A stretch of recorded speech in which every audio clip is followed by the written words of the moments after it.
Hey guys, this is Mr. Decker, and this is Computer Science Discoveries, Unit 2, Lesson 10, Websites for Expression. Our standards for this lesson are decompose problems and subproblems into parts to facilitate the design, implementation, and review of programs. Under impacts of computing, we have discuss computing technologies that have changed the world and express how those technologies influence and are influenced by cultural practices. Our essential question for this lesson is, how can we use websites to express ourselves?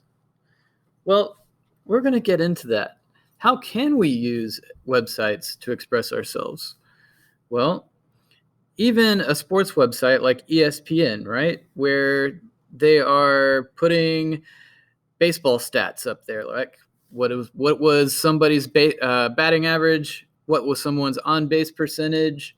In football, how many tackles did they get? How many yards did they run? How many receiving yards did they have? In basketball, what was their shooting percentage, so on and so forth. Well, even with ESPN, even though it's largely a stats, win-loss columns, and that sort of thing, they have editorials where the pundits and sports and analysts on there, the talking heads, right?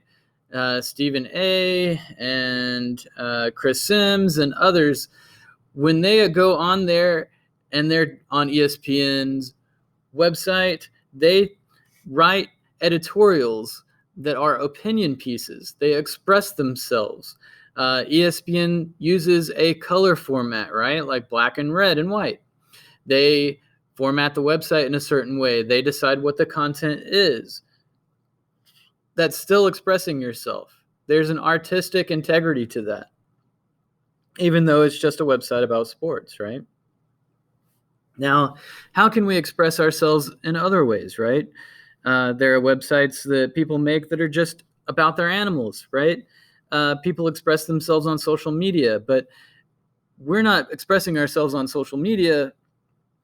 We're expressing ourselves on a personal website. So you could talk about your favorite video games, what your hobbies are. I like to go camping, so on and so forth, things like that.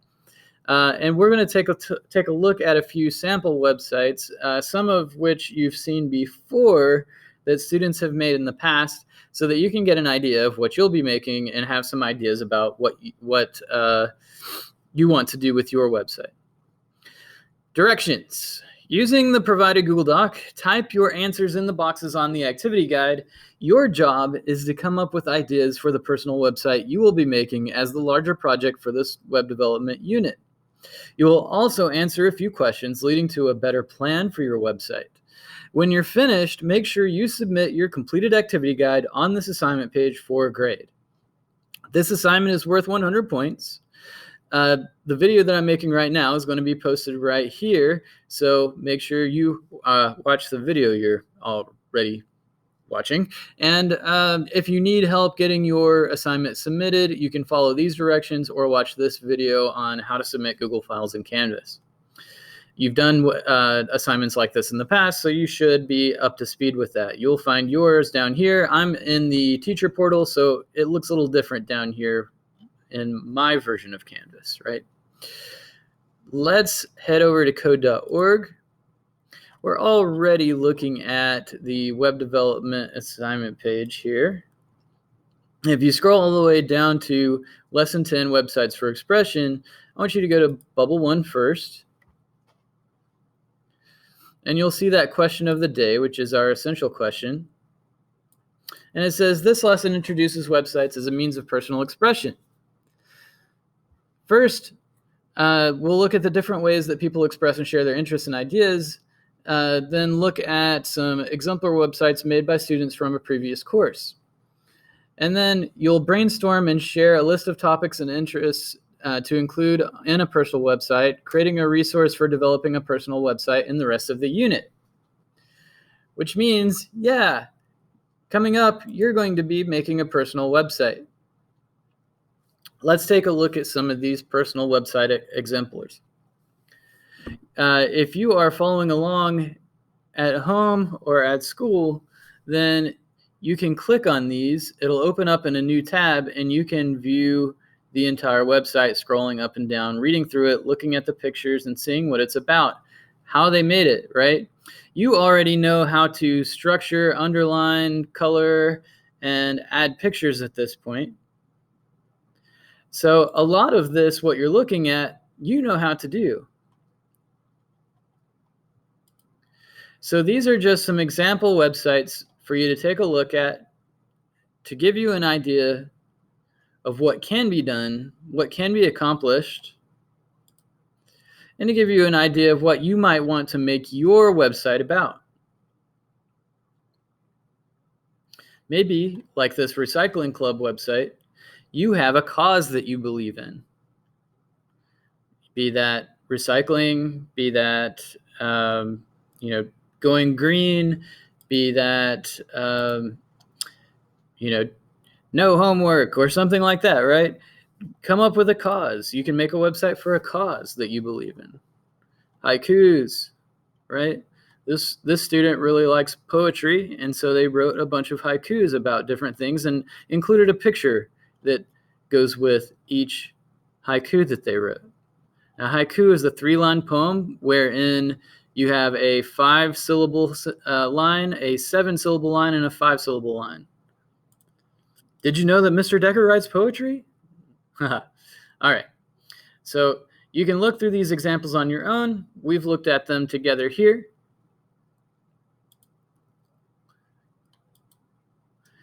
And remember that you open up the activity guide from down there at the bottom of the assignment page in Canvas. But let's take a look at it together, go over the directions, and make sure that we understand what to do to get this submitted for a good grade. Personal web page, define. Brainstorm content. You will be creating your own personal web page. An important part of building a web page is defining the purpose of the page. Since this is your page, you'll be able to decide what hobbies, interests, or messages you'd like to share. Use the prompts and the space below to brainstorm content you'd want to include in your personal website. So here are some prompts here, some leading questions to try to get you to think about what you want your website to be about. And when you're answering these questions, I don't want you to answer them in terms of, I'm putting this on my website for sure. I want you to answer these naturally. Like, what are the things you like to do for fun? You like to do cartwheels in the yard. You like to play baseball. You like to play soccer. You like to run. You like to hike. You like to play video games. You like to watch movies. You like to read books. Whatever it is, right? What do you do in your free time for fun? And list those things out in this box down here. And then also list out what are the things that you know more about than other people. What do you know more about than the average Joe or Jill out there? Do you know more about history? Do you know more about video games? Are you really good with movie trivia? Are you really good with comic books, like the Marvel universe, the Star Wars universe? What do you know more about than your average person? What are things that you care about in your school, your community, or even the world at large? What are some causes you believe in? What are things that you like about your school? What are things you don't like about your school? What are things you do like about the community, don't like about the community, or even the world at large, right? What are things that you would change about your school, your community, or the world at large? And how would you go about making those changes? And then what messages do you want to share with a wide audience? Meaning, use your voice. What are your concerns? What are your desires? What is it that you think people need to hear and understand that you think that isn't going quite right? What is the message you want to share with the world? And then down here, webpage purpose. Choose one topic from your list above and explain what the purpose of your webpage will be. So now that you've made this list of ideas, answering these 4 questions right here in this box. Choose one topic from this list to make your website about that thing. And then explain what the purpose of that what your web page will be with that topic. So if you listed baseball up here and you want your website to be about baseball, then what's the purpose of that website? Is it to inform people about baseball? Is it to tell people how much you love baseball? Is it about your favorite baseball team? So on and so forth. And what will make this page special to you? You know, there may be 1,000 websites about baseball out there. What about this page is special to you specifically, right? Apart from the other thousands of baseball websites, what about this website is special to you? The one that you're making. And then finally, how will you know what your web page, or how will you know that your web page is successful? What is success in terms of web development? Well, it works, right? It's visually stunning. It grabs the eye. It keeps people's interest. It keeps people coming back to it over and over again, right? How do you know that your web page is successful? And make sure you're putting your answers in these text boxes, blip, blip, blip, blip, right? Make sure you're using complete, full sentences everywhere. Make sure you get your ideas in here, answering those questions, and answering these 3 questions down here. And once you've done that, submit all of this over here on the assignment page. All right. That's it. I hope you guys enjoy this. We're going to get back into programming with the next lesson. So hope you guys are doing well.